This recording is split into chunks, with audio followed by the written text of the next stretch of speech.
estamos? Muy buenas tardes y arrancamos obviamente esta transmisión acá desde Palenque TV, obviamente comenzando tu programa Un Café con Gabriela Arce, y en esta tarde, pues como todas las tardes, evidentemente yo tengo a un súper invitado especial, una persona muy conocida, querida y reconocida por el medio. Él definitivamente es un personaje que ha dejado mucho, pero muchísimo que hablar. Él es Yúngaro Santalla Akim, que es director de teatro y actor profesional. Mi querido Yúngaro, bienvenido. Qué gusto tenerte, gracias por haber aceptado la invitación, amigo querido. ¿Cómo estás? A ver, cuéntame un poquito. Bien, dentro de todo, bien. Un poco aburrido de ver las noticias, porque... Y bueno, te entiendo. Este año ha sido terrible, es como que vamos en una curva descendente, ¿no? Así como humanidad. Entonces hay que ver formas en las cuales salir a flote de eso, de estos pesares, digamos, diarios que uno tiene. Exacto. Y justamente lo bueno de hacer arte es eso, que te permite estar en otro lugar, ¿no? Totalmente de acuerdo contigo. Amigo querido, yo sé que tú estás como loco, estás con mucha actividad, evidentemente. Y además estás como director de teatro también. A ver, contame un poquito sobre eso. A ver, estábamos, bueno, el proyecto Chuquiago surge el año 2010, sí, pero claro, con el tiempo fue evolucionando, teniendo sus altibajos, con diferentes grupos. He tratado de traer tecnología, y cuando descubrí la impro, así el teatro de improvisación, fue fantástico. Es decir, es una forma de refrescarte, porque te puedes formar como actor y claro, tratas de hacer todo lo posible. Pero la disciplina que se forma en los años 70, imagínate a cuándo nos termina llegando recién, claro, ¿no? En el año 2014 más o menos empezamos con las compañías. Ya. Y llegó un momento donde había que actualizarse. Entonces justo aprovechamos que algunos de los miembros teníamos una banda de música, los cantantes y todo, empiezan a hacer sus propios proyectos, y ahí dijimos ya, este es el huequito como para salir a buscar tecnología nueva. Ya, perfecto. Fuimos a Argentina y he estado los últimos años viviendo allá. Ajá. Más bien a tiempo nos hemos vuelto. Claro. Porque no quiero politizar la cosa, bien, pero es decir, solo por el tipo de cambio te digo que exacto, nos fuimos cuando estaba a 400 y ahora está en 1800, ¿no? Es como, mira, claro, tremendo cambio. A tiempo. Sí, a tiempo. Pero todo lo que hemos aprendido en esos años lo hemos tratado de sistematizar en el método que tenemos en la escuela, y la idea es compartir, porque no tiene sentido, así no hay cultura si no se comparte. Es algo que en general la empresa privada nunca entiende, ¿no? Claro. Todo lo patentan, cuando no harías lo que haces si no fuera que alguien más lo ha hecho antes y exacto, te lo ha compartido. Entonces, claro, el arte nunca va a poder dejar esa parte de sí mismo, que es es como el maestro y el discípulo, ¿no? El profesor y los alumnos. Hay algo en el compartir, en dejarles eso, porque vos te vas a ir algún día. Por supuesto, ¿no? Totalmente de acuerdo contigo. Es algo súper interesante, y quiero que me digas tú, con todos los años ya de experiencia que tienes, mi querido Yúngaro, el tema, por ejemplo, la actuación, la improvisación que claro, estás tomando muy en cuenta ahora, y es algo, no es tan fácil, no, porque hay que poder y hay que saber animarse también para saber improvisar, claro, para poder lograr la improvisación como tal. ¿Qué técnicas utilizan ustedes, tú?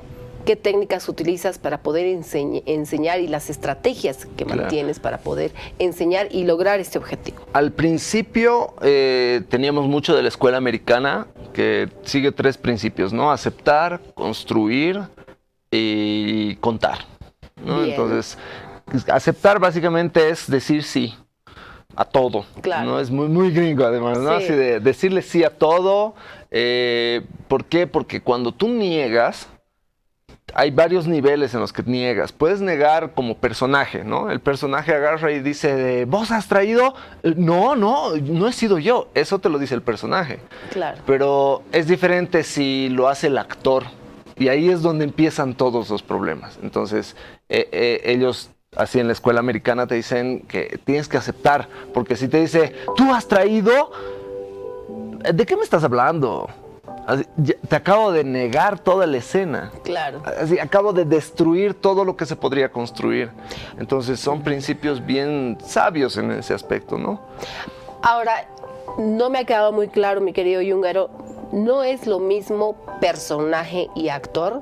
Porque estás haciendo el papel de cierto personaje. Claro. Y lo estás actuando. Hay algo que, bueno, lo he ido sistematizando en estos años a partir de, bueno, literatura, de otros maestros que he tenido, y hay como 4 yos. Así, yo soy mi yo persona, que es el que come, entra al baño, almuerza, el que va con sus amigos, el que se ríe, jajaja, hace sus cosas. Ese soy yo persona.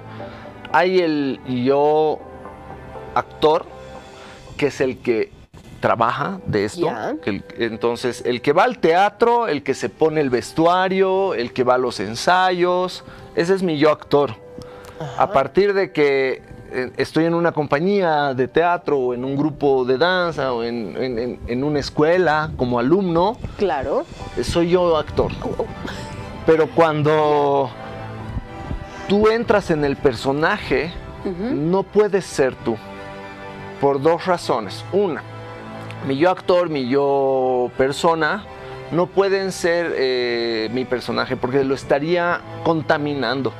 Si tengo que hacer de un viejito de los años 30, que además es ultra conservador, descendiente de Amish, y que todas las mañanas le gusta que en su café haya media cucharilla de azúcar y reniega. Yo no soy así. Así yo le pongo 1,5 cucharadas a mi café. Es más, a veces tomo chocolate, no café. Es decir, sí. Una le pones. No me preguntes cuánto le pongo yo. 5. ¿Sí? Sí, no, mal. No, cuidado. Nos hemos salido de... Sí, no, sí, después... Dale. Sí, yo, wow. Yeah. Pero, claro, lo voy a impregnar a mi personaje de mí. Y el problema es que mi personaje no sabe por qué hace lo que hace. Claro. No va a entender por qué dice lo que dice. Y peor, el otro personaje. Es decir, imagínate si ya tengo que lidiar con lo que pasa en mi cabeza, el otro actor va a estar así totalmente confundido porque yo soy el viejito. Imagínate que soy el viejito y soy bien conservador y acaba de terminar la Primera Guerra Mundial y estoy renegando porque ya está armando la siguiente, ¿no? Así es como preocupado por las noticias, ponerme una cucharilla de café y de pronto te digo, no, pero en el futuro cuando tengamos celulares... Ups. ¿Qué ha pasado? ¿Qué? Así, ¿por qué? Claro. Y eso es un ejemplo extremo, es decir, por cómo sabría él que existirían celulares. Entonces significa que yo lo he impregnado a mi personaje de lo que yo sé. Ahí hay un trabajo bien profundo para el actor de separarse y disociarse de su personaje. Si no te conviertes en tu personaje. Otros fenómenos que han pasado, y no solo una vez, sino muchos actores han sufrido en sus vidas, es que te conviertes en tu personaje. Claro, ¿no? Ahí quería llegar justamente, Yúngaro querido, porque, bueno, en muchas películas conocidas y reconocidas, por ejemplo, hay una que a mí me ha llamado mucho la atención, la historia de la protagonista de esta película, que ha tenido que actuar inclusive con psicólogos al lado de ella, dentro de los sets, por ejemplo, una película terrorífica, pero muy conocida, ya tiene no sé cuántos años. Estamos hablando, por ejemplo, de El Exorcista. Claro. La actriz definitivamente ha quedado muy dañada con todo lo que ha estado viviendo y con todas las, además lastimada, y no solamente ella, diferentes actores también. Sí. Entonces, ¿qué es lo que falta acá en Bolivia, en los actores y en las actrices, para llegar a ese punto a ese clímax tan elevado en cuanto a la actuación se refiere, sin dañar física y psicológicamente a la persona? Tiene que haber algo. Sí, es cierto. Es decir, lo que mencionas es mucho más verdad de lo que uno piensa. Mucha gente no sabe a veces que los actores en Hollywood hablando de una industria donde hay muchos puestos de trabajo, ¿no? Por supuesto. Cada actor tiene su maquillador, su peinador, su manager, su representante legal y tiene su psicólogo. Como actor, tú tienes tu terapeuta. O sea, es obligatorio tener un psicólogo. Tienes que tener para papeles que son de alta demanda. Bueno, qué interesante. Claro, tiene que tener sentido este tema. Y más aún si estás dentro de escuelas, digamos, del método, lo que llaman el método. No es tan correcto, pero es la escuela de Strasberg, que fue además uno de los alumnos de Stanislavski, como decir, el padre del teatro, del teatro moderno. ¿no? Ya.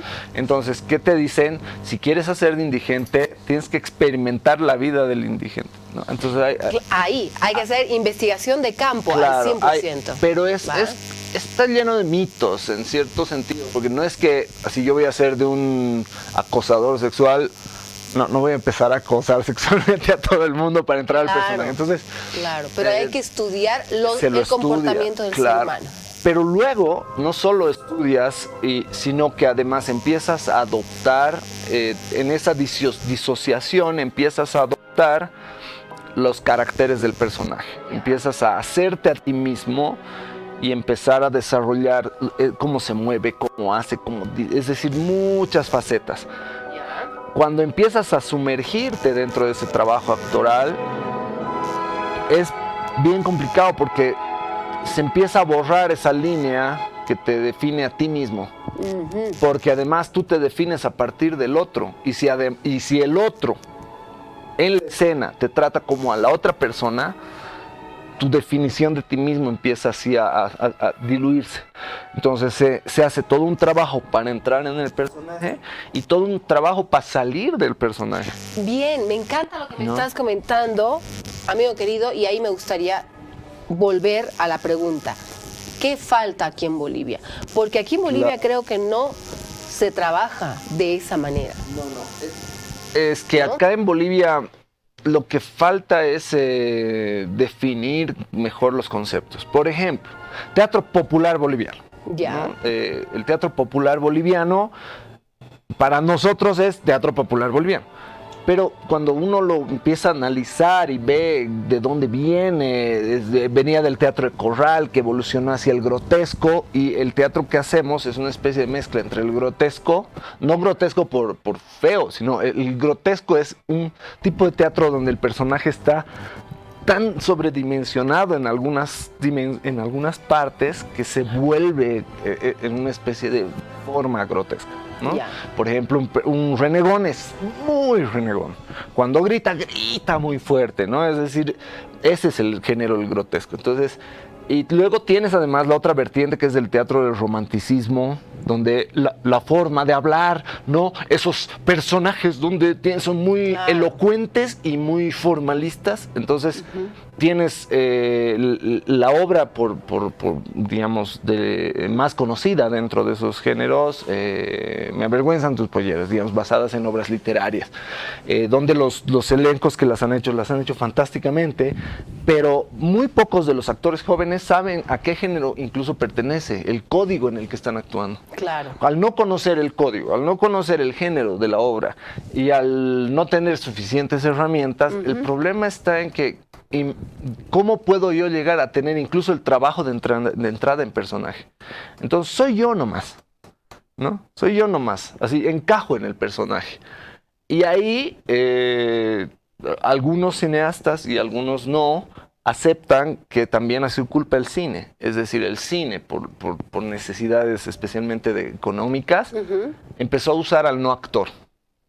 ¿Por qué? Porque en vez de contratar a un actor que se va a tirar 3 meses estudiando su personaje para hacer de una persona de escasos recursos que vive en la calle y vende drogas, van a encontrar a alguien de escasos recursos para que haga entonces es la persona haciendo de sí misma. Especialmente ha sucedido eso en el cine indigenista. Es como que eso se contamina, ¿no? Claro, Naturalmente porque hablando es una contaminación. Tú admiras a esas películas. Claro. Y ahí vas está a hacer el trabajo, además. Claro. Ahí está el trabajo. Entonces, por un lado eso. Y por el otro, hay hay un problema pedagógico en realidad, ¿no? De formación, de los contenidos que uno, bueno, la palabra contenido que ahora se lo utiliza más que antes, ¿no? En realidad la teoría, las teorías y los saberes Bien. que son insuficientes. Cuando uno tiene la oportunidad de viajar o conocer a otros maestros, te das cuenta de hay todo un bagaje de conocimientos que aquí no se manejan, no son parte de nuestra cultura artística. Y de hecho nuestra cultura artística está tan reducida, ha sido tan reducida, que no nos hemos podido recuperar, diría yo, atreviéndome a equivocarme, desde la dictadura. Es decir, desde los años 70 del siglo pasado no ha habido nada, ninguna suma. Entonces, ¿qué teatro estamos haciendo? El teatro de 1800, finales de 1800.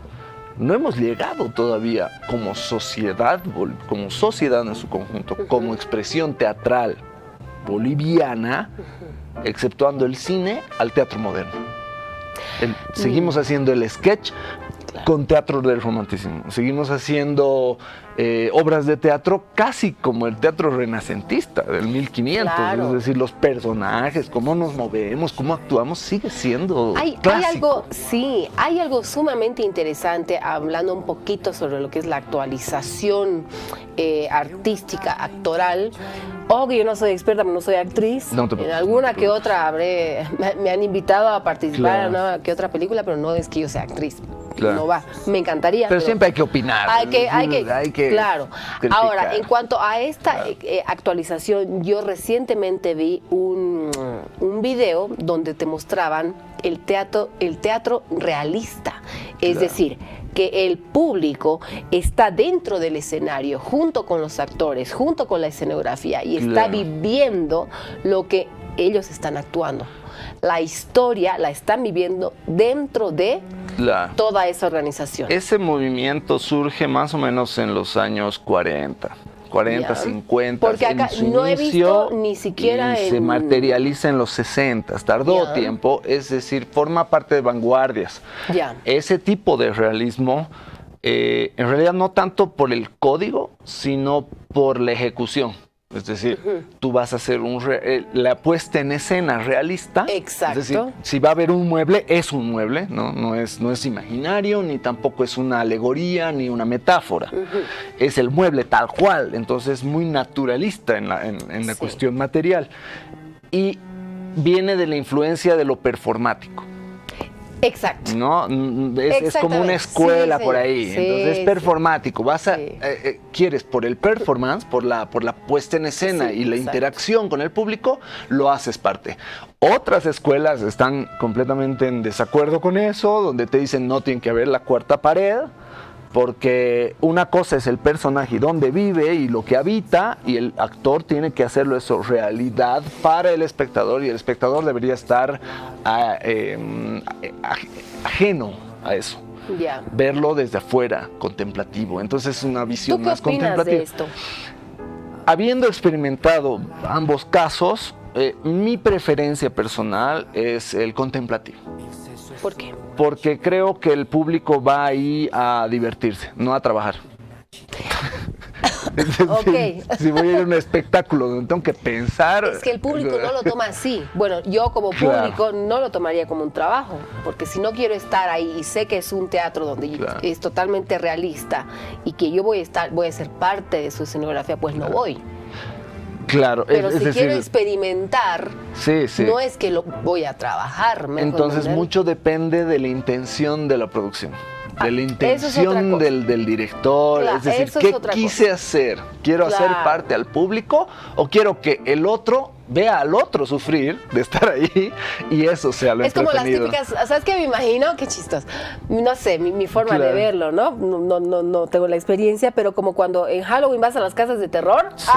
Creo que es lo mismo, ¿me dejo entender? Estás ahí con el monstruo, el fantasma, y te mueres del miedo, pero vas con esa, sabes que va a pasar eso, ¿sabes? Y en realidad la intención no dicha es que el que está por entrar te ve a ti salir así, Claro, o riéndote sí. o asustada y diga, ay, yo también quiero, ¿no? Entonces, Exacto. hay una intención ahí Qué bonito. que va más allá del texto, de la obra misma. Obviamente. ¿no? Entonces, es interesante eso, a mí Es me bien parece. interesante. Sí. Es como en algunas obras ves al actor salir desde platea, ¿no? Es decir, en vez de salir de uno de los laterales del escenario, Exacto. viene desde platea. Entonces, es solo la intención de hacer que el público mire atrás.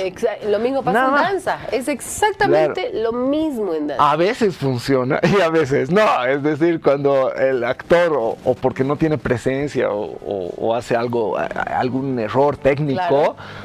es un desastre porque lo ves entrar desde allá y te desconectó Claro, completamente. claro. Entonces hay mucho riesgo. Antes de irnos ¿No? a la pausa, mi querido Yúngaro, ¿cómo calificas tú la carrera actoral de David Santalla como tu papi y la Ya. tuya como hijo, teniendo ambos, vos más que nada, esa gran influencia Claro. de poder manejar esa parte de artistas que tienen ustedes como familia? Ya, sí. ¿Vamos a la pausa o ya te respondo? Vamos a ir a la Respondeme y vamos a la pausa. A ver, es un tema, es mucha tela para cortar, pero David Santalla no es como mucha gente piensa, así no ha sido tan autodidacta. Así, sí, él es de la generación donde se han tenido que buscar ellos sus libros, conseguirlos como han podido, porque en esa época no es que había eBay, no había Mercado Libre, Claro. no había Facebook Market, Claro, no había por nada de eso. Es decir, ellos viajaban a otros países a traerse un libro y poder volver, así con suerte conseguirlo. Sí. Es decir, cómo se han forjado los actores de esa generación es fantástico, es realmente hermoso de analizar en retrospectiva. Mucho esfuerzo también. Pero justamente vienen además de un momento histórico en el que habían muchos cambios, es decir, había mucha agitación, el teatro estaba fracturándose, bueno, para los que van a ubicar los nombres, digamos, tenías así toda la parte de Stanislavski, Meissner, Grotowski, se empezó a partir Strasberg, entonces tenías un montón de vertientes, Meyerhold, así estaba tan partido, de Brecht, luego además ya estaba el teatro musical, y el teatro musical, digamos, del off al Broadway, ellos han tenido que escoger. Y han escogido una forma de hacer, más bien recuperando lo clásico. Y como decía hace rato, no hemos salido del teatro clásico. Pero ¿qué pasa con David Santalla? Después de mucho tiempo de haberlo estudiado, muchos de sus guiones me los sé de memoria, porque los he leído y releído y releído. Él podría ser, teóricamente, con uno o dos grupos más, los padres del teatro realista boliviano, ¿no? Entonces ahí hay un aporte al género, pero hay que ver, como tú dices, más. hay mucha tela para cortar, mi querido Yúngaro. Nos vamos a ir ahora sí a una pequeña pausa y vamos a continuar hablando de este tema que está súper interesante y vamos a conocerte un poquito más ya tomando un rico cafecito, ¿te parece? Perfecto. Venga, nos vamos a ir a la pausa y ya volvemos con más de Un Café con Gabriela Arce.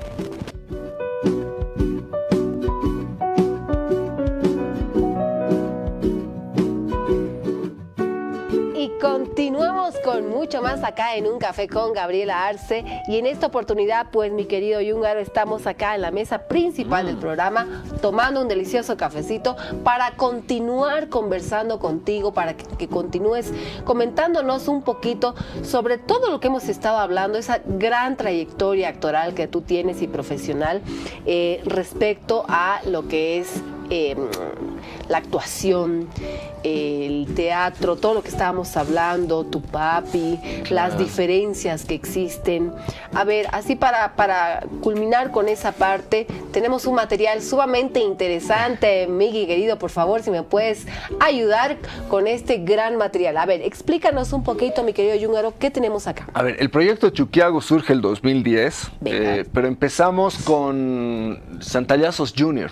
Ya. No, era una idea, un proyecto como para tener una segunda compañía de teatro con Santallazos. En uno de los intentos que tuve de que se expanda un poquito más, ¿no? Claro, pero ya en el 2012, 2013 empecé a descubrir la impro y el 2014 fundamos la compañía. Entonces aquí estaba con algunos de los colegas con los que trabajábamos, Mateus, cuando lo hemos sacado adelante, antes, ¿no? Porque hubo un tiempo como su época oscura, que nadie ya se acordaba de Mateus, y con unos señores mayores, que eran los dueños, nos pusimos al frente y lo equipamos y se volvió un escenario bien bonito, ¿no? Luego ya Carola se lo agarró y ya es como la casa de los stand-uperos, ¿no?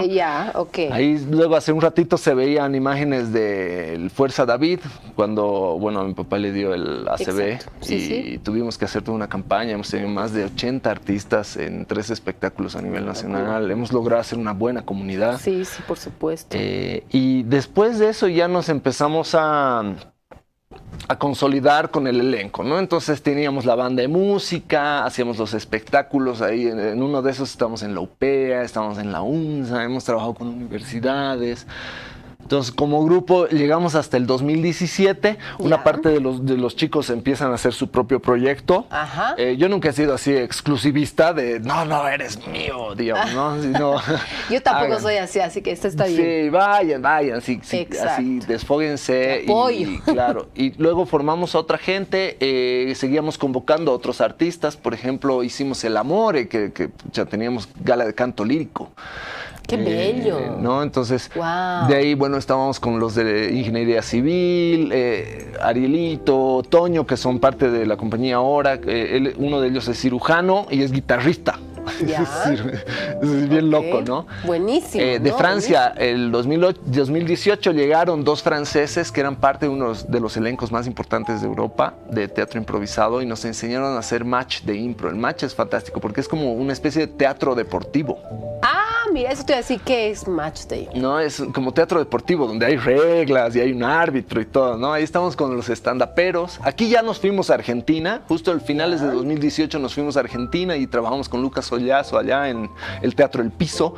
Teatro en Piso. Pero nos cambió la mente, es decir, como te decía, hacíamos la impro estilo americano. Cuando fuimos allá nos dijeron, ¿y la dramaturgia? El teatro, la creación de personaje y la calidad actoral ¡Qué hermoso! Esa claro, exigencia. nosotros vamos. Esa exigencia a mí me encanta. Entonces nos hizo cambiar la mente y fue la primera vez que hice impro dramática. Drama, pero dramón, ¿no? Que ahora hago, por ejemplo, de Anton Chekhov, hago una obrita que es Trágico a la fuerza, que es una obra de crítica social, ¿no? Así es dramática, pero es todo improvisado sobre el texto de Anton Chekhov. Y luego lo he pasado al código clown, ¿no? Entonces, además es un payaso. Es el payaso que vive ese drama de ser una persona agobiada por su propia vida. Entonces, hacer otra forma de improvisación nos abrió la mente. Qué lindo, ¿no? Abrir la mente. Creo que eso es muy importante y eso es clave. Por favor, sírvete tu cafecito, mi querido Yúngaro. Eso es clave para poder vivir este mundo mágico, porque es un mundo mágico, el de la actuación. Sí. Pero muy aparte de tener esa experiencia de vida como actor o como actriz, ponerse, entre comillas, en los zapatos de otra persona para poder actuarlo, ¿no? Para poder interpretarlo. ¿Cómo es Yúngaro Santalla en la vida real, emocionalmente, y cómo él, de alguna u otra manera, puede lidiar con los problemas que han afectado con diversos personajes que has interpretado? No sé si me dejo entender. Sí. En muchos casos uno se conmueve del personaje mismo, ¿no? Así, al encarnar un cierto personaje uno termina movido, algo te saca ahí. Que para el actor es como el personaje el que te mueve, ¿no? En la danza es como otra sensación, es el hacer, ¿no? Hay un cierto rigor, hay un feedback que te puede, así hay una retroalimentación. Pero también tienes que interpretar y actuar. Claro, entonces sí. como que te da un choque de corriente, es como agarrar dos cables de corriente y soportarle la tensión eléctrica. Porque es la sensación del movimiento corporal más la sensación de la actuación. Sí. Y después te deja, es como si soltaras luego los cables y te va a quedar el cuerpo temblando, ¿no? Entonces, y eso te puede durar muchos años. Ya. Yo en la vida cotidiana soy medio fregadito, no sé, me han dicho que soy muy perfeccionista. Ya. Soy muy renegón, ¿no? Oh, ya, ok. Pero renegón bien, creo. Es decir, no soy de los que anda plumeando a todo el mundo, ¿no? Digamos, excepto cuando veo renegón cosas. Decente es el Yungar. Ah, sí. Solo haz un palo, ¿no? Grito No así cuando hay... Como la maestra Melba Zárate en clásico, con palo te daba, ¿verdad? Sí. Tipo. Sí. Qué buenas épocas. Ya. Sí. Pero me he disociado de mi yo director. Es decir, cuando tenía que aprender a dirigir a medida que también forjaba mi carrera y también trabajaba con otra gente. Entonces, porque eso más es la dirección, es decir, es saber cohesionar a todos para que vayan en una dirección. Ajá. Pero al hacer mis personajes, en realidad no lo descubrí a través del teatro, lo descubrí a través de la danza, ¿no? Desde mis 15 años, desde mis 14, 15 años he hecho breakdance. Entonces hice más de 15 años de breakdance. Difícil, ¿no? El breakdance me enseñó la humildad que hay que tener como artista. Porque a diferencia de otras artes donde puedes entrar y aprender, aquí no había nadie que nos enseñe. Y el breakdance, si tú eres soberbio, no solo te da el revés, no solo te va a dar una cachetada, sino que te puedes lesionar o hasta fracturar huesos. Porque estás haciendo movimientos acrobáticos donde tu orgullito, ¿no? Así de, no, sí, voy a hacer esto. Y tú ya. No listo. Me digas. Ya fue el brazo. Estamos en las mismas, justo. Sí, justo hablando del brazo. Y en un ensayo me pegué una caída. Pero me voy a hacer sacar la radiografía, juro. Pero no se nota, ¿no? Que estoy con la mente. No. Tú bien. Entonces, es eso, es decir, el golpe de realidad que te da algunas disciplinas, ¿no? No todas. Por ejemplo, ¿cuáles te dan golpe de realidad? El flamenco, el tango. Así te... Esto así por bailar tango. Justo. Mira. Por ensayar. El breakdance. El ballet clásico. El ballet clásico. Te dan golpes de realidad. Sí. Donde si no eres bueno, si no has trabajado tu técnica, si no te has afinado en lo necesario para... En términos no solo de la técnica para ejecutar los movimientos o las acciones, sino también desde el profesionalismo, te va a dar un revés. Eso y si no te lo da el arte mismo, te lo dan tus profesores, ¿no? Entonces, además, claro. Además, Yúngaro querido, te voy a decir una frase y quiero que me digas si va o no va contigo, o me das un simple comentario. Mientras tomas tu cafecito, por supuesto. Si yo te digo, me perdí a mí mismo por complacer a los demás, ahora estoy perdiendo a los demás por complacerme a mí mismo, ¿qué me dices? Ocha, creo que he vivido una vida en la que las dos partes de esa frase en general no las veo conectadas. ¿Por qué? Cuando te pierdes a ti mismo o llegas a perderte a ti mismo por pensar en los demás, tienes una cierta estructura filosófica, ¿no? Claro. Cuando pierdes a los demás por pensar en ti mismo, en general tienes otra estructura filosófica. No creo que sean la misma persona. Y si le pasan a una misma persona es para volverse loco. Es decir, qué triste, ¿no? Te entiendo perfectamente. Que te hayas entregado y luego, por ser un poco egoísta, además pierdas a la gente. Es decir, ahí es cuando la gente se vuelve loca. Pero en general no es la misma persona la que pasa una situación que la otra. Los que tienen una entrega total hacia el otro tienen una ideología más bien distinta a alguien que va a ser más bien egoísta y es capaz de perder a los demás en el proceso. Pero cuando te pasa a ti mismo, me ha pasado en algún momento tener que enfrentarme a esa decisión. En general siempre lo he hecho para los demás. Siempre he tenido elencos, siempre he trabajado con grupos, con gente. Es decir, nunca me he reservado secretos del oficio. Siempre he enseñado todo, tanto cuando enseñaba breakdance, danza, como ya en el teatro. Pero he tenido que pensar así de, a ver, pucha, y mi carrera, ¿no? Es decir, pucha, me la paso enseñando, me la paso compartiendo, me la paso todo. Pero creo que es un componente distinto el que te hace sentir frente a esa decisión. Y yo, es ahí más una cuestión de ego. Exacto, ¿no? Yo ahí quería llegar. Hay una filosofía de vida, Yúngaro, que te dice lo siguiente: nosotros hemos llegado a este mundo para cometer errores y aprender de esos errores. No hemos llegado a este mundo para ser perfectos. Claro como el agua. En la imperfección creo que está la perfección. Ahora, como seres humanos, muchas veces nosotros cometemos muchos errores. Nos caemos, nos tropezamos y a veces somos, inclusive somos un poco temáticos con el tema, porque sobre el mismo error seguimos y seguimos y seguimos. Procrastinamos demasiado, nos autoflagelamos demasiado. Uno tiene que saber pensar, entender y creer en uno mismo para poder enseñar y dar, surgir, subir de nivel.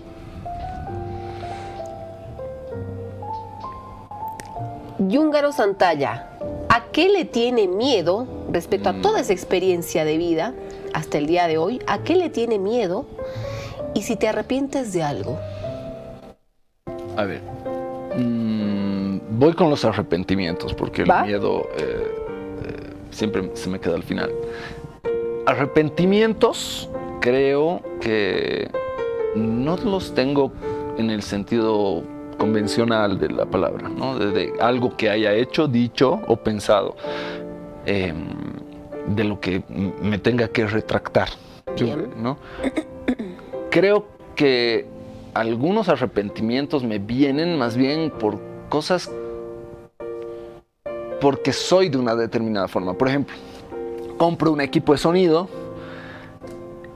pero como soy fregadito y lo voy a analizar, voy a leer todo el manual, es decir, voy a empezar y luego me arrepiento ¿sabes? Era que me dé 5 minutos más para pensarlo mejor y comprar el otro, porque no me va a satisfacer. Sí, soy un poco demandante en ese aspecto, es decir, ¿eres con indeciso? Las cosas. No, te cuento que no tan indeciso, sino que me decido, hago, voy, pum, pero después me da una especie de arrepentimiento, sí, porque siempre trato de que cada decisión que tome sea la mejor posible. Bien. ¿Por qué? Porque soy de las personas que más bien es tanatológica, digamos, ¿no? Bien. Así, quiero saber que si ahorita salgo a la calle y mi vida se esfuma, he vivido al máximo cada segundo. Entonces, eso es hermoso. Eso es hermoso. Yúngaro, ¿qué es lo mejor y qué es lo peor de ser tú? Ahí viene la cuestión del miedo. Justo. Lo mejor de ser yo creo que es cómo he llegado. He llegado a un punto en el que me siento realizado. No es que no tenga sueños, no es que no tenga metas mayores o superiores, que ya no las considero como mayores o superiores. Ya no es una cuestión de alcanzar más o por grandeza o volumen. Es ahora por las pequeñas cosas. Por ejemplo, algo que contaba hace un tiempo, y es, cada 10 años hago una lista de todo lo que quiero hacer en mi vida. Entonces, tengo 10 años para cumplir todo eso. Mira qué bueno. De mi anterior lista, lo único que no he hecho es hacer salto bungee, porque así es viajar, es decir, implica muchas cosas. Entonces la dejé para la siguiente. Pero después, cada 10 años en general, hago todo. Mira cada qué lista, bueno eso. durante los últimos 30 años, cada 10 años, he completado todas mis listas, desde viajar al extranjero, conocer a tales y tales personas. He tenido el orgullo de, para mí mismo, de conocer a esas personas que admiraba, si les he dado la mano. Exacto. Pero ahí es cuando entras en perspectiva y dices, ¿y eso era? Así, eso, ¿realmente eso es lo que estaba buscando o era otra cosa? Y ahí bajé y me vi a mí mismo así de, he vivido bien, he vivido intensamente y sigo viviendo bien, sigo viviendo intensamente. Es decir, justamente ahora, así, no sé, vi un letrero de se alquila y dije, ya, aquí voy a poner un teatro. Y todos me miran, ¿qué? Listo. Sí, voy a poner mi teatro. Gracias. Y me vale. No es muy grande, pero es mío. Tengo que ir. Tengo que ir a tu teatro. Por favor, urgente. Tenemos que charlar aparte de. Amigo querido, a ver, te voy a leer un pensamiento y quiero que me digas de igual manera qué te parece este pensamiento que creo que va más o menos acorde a lo que estamos hablando en este momento. Shakespeare dijo lo siguiente. Dices que amas la lluvia, pero abres tu paraguas cuando llueve. Dices que amas el sol, pero buscas una esquina con sombra cuando el sol brilla. Dices que amas al viento, pero cierras tu ventana cuando la brisa sopla. Por eso temo cuando me dices que también me amas. ¿Qué me dices? Es acerca de la coherencia, de la consecuencia, pero de ser consecuente con los actos. Creo que he podido, en la mayoría de las dimensiones de mi vida, convertirme en alguien consecuente. Creo que a quien no tengo que mentir, no le miento. A quien tengo que mentir, le miento. Porque hay que hacerlo por X o Z motivos. Es decir, a veces simplemente no puedes ser completamente transparente. Total, no uno tiene que saber, bueno, no se puede decir esa palabra, pero hay que ser pendex, pues. Es que ¿no? A veces también la otra persona lo necesita. Sí. ¿No? Entonces, sí. Pero sí. Creo que con uno mismo es donde uno tiene que ser completamente auténtico y transparente. Ahí, eso, mira, estamos como que conectados. Sí, decir, la autenticidad es lo primero. Claro. Entonces, claro, abres la ventana por... quieres sentir la brisa, pero cierras la ventana, ¿no? Esa metáfora de dices una cosa, pero haces otra. Te mientes a ti mismo. Te mientes y te cuidas también al mismo tiempo. Claro. ¿Te das cuenta? Puede ser que tu yo social, ese era el cuarto yo, ¿no? Tu yo social necesite hasta cierto punto tener que lidiar con la realidad y mentir. Pero puedes ser una persona honesta, pese a todo. Pero nunca vas a ser honesto si te mientes a ti. Si tú vives en una mentira, entonces no eres honesto. Si mientes a los demás, quizás eres solamente un mentiroso. Pero eres un humano. Pero ser honesto y ser confiable y ser digno de confianza... parte de no mentirse a uno mismo, de verse en el espejo y decir ¿sabes? Sí, soy esto, hago esto y digo esto. Entonces, el arte es una de esas cosas fantásticas, por eso también lo han adoptado para terapia, y es porque, claro, te abre la puerta a eso. Y en el caso de la improvisación, que empecé, digamos, improvisando con el breakdance, pero eso es algo muy físico, es decir, es el cuerpo frente al rigor. Pero la impro, en eso me ha cambiado la vida, porque la impro, a diferencia del teatro convencional de texto, va a sacar tus peores demonios. Es decir, si algo va a salir mal, seguramente va a salir mal, y es tu culpa. Es decir, se nota que tú lo has causado.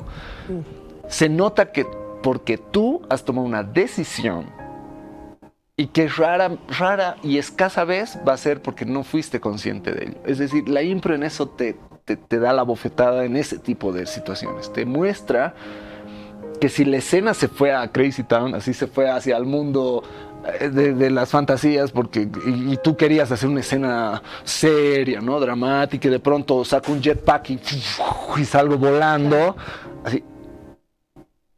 Se sabe con mucha precisión quién fue. ¿Cuándo? ¿Por qué? Porque estaba bajo su responsabilidad. Y era tu responsabilidad construir. Exacto. ¿No? Entonces, como lo haces con el otro, tu responsabilidad social, digamos, es mucho más evidente. Exactamente. No más o menos que otras disciplinas, sino más evidente, se nota. Y te obliga a ser más humilde, más honesto. Antes de irnos a la pausa, mi querido...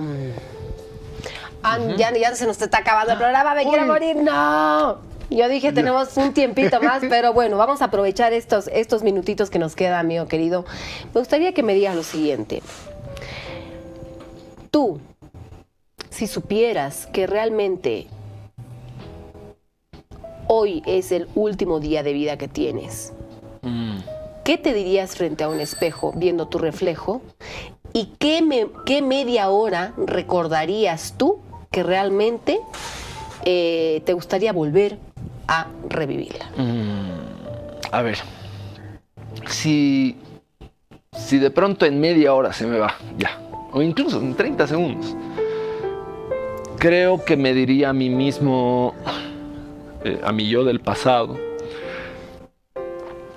viví más intensamente todavía, más, mucho más. Es decir, ponle más corazón a las cosas, ponle más empeño, más ganas todavía. Siempre manejo una frase que es mejor pedir perdón que pedir permiso. Haz. Pero es verdad. Hacer.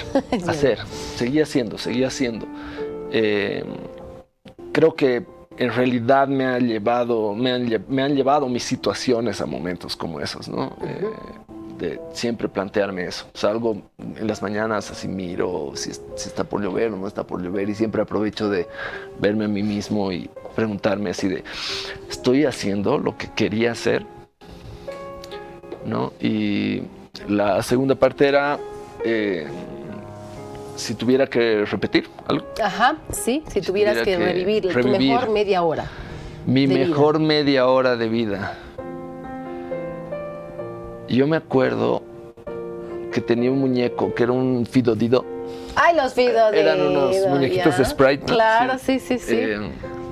Y le hacía hablar en inglés. Yo no hablaba nada, yo he tenido como 5 años. Oh, maybe. Eso hace mi hijo. Y lo hacía hablar en inglés.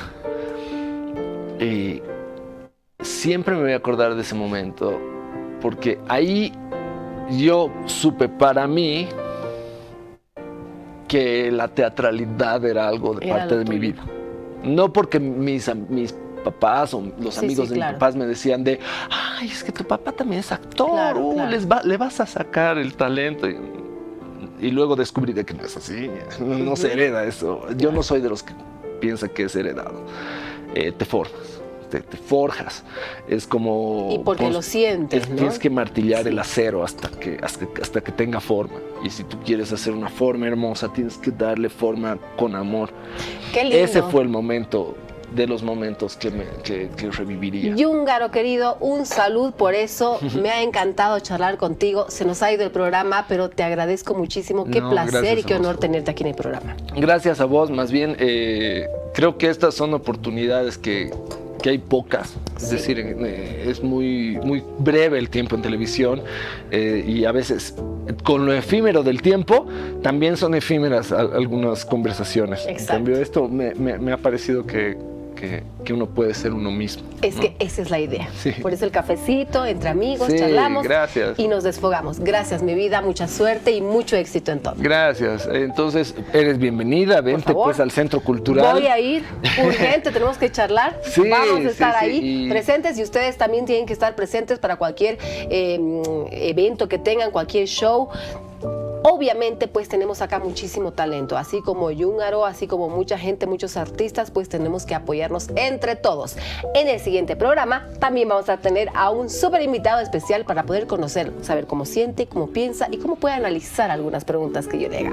Así que ya volvemos con más de Un Café con Gabriela Arce. Chao, chao.